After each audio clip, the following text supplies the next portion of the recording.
They come together as one on the plains of Arafat. Under the hot Saudi sun, nearly 3 million Muslims spend the day in prayer and meditation, all hoping God will hear their prayers on this, the second day of the Hajj.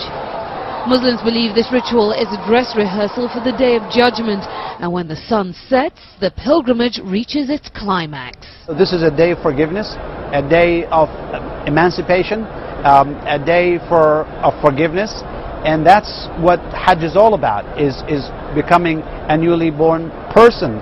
For Leslie Rohn, an American-born Muslim convert, the experience of performing her first Hajj is a dream come true. We spoke to her just hours before she set out for Arafat. Just thinking about the day's significance filled her with emotion.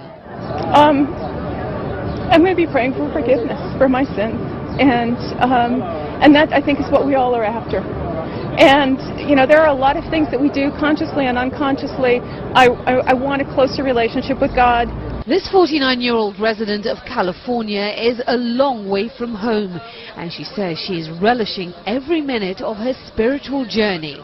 But she admits performing the ritual of circumambulating the Kaaba is at times physically overwhelming. There are times when you have to kind of put down that spiritual piece of it and just focus on staying safe. She converted to Islam 3 years ago because she'd grown dissatisfied with Catholicism.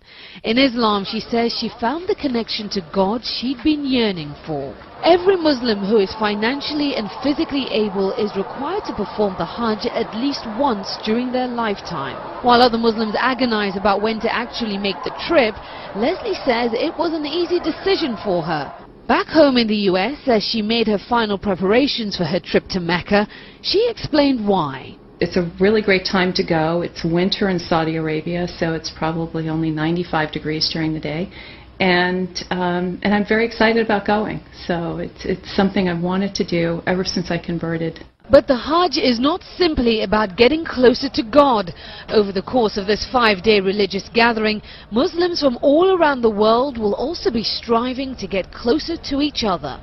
Now that the sun has set, Leslie and the millions of other pilgrims will relocate to Muzdalifah, and there they'll collect the small pebbles needed for the Hajj's stoning ritual, and also take the opportunity to have a meal, get some rest and reflect on the high point of the Hajj.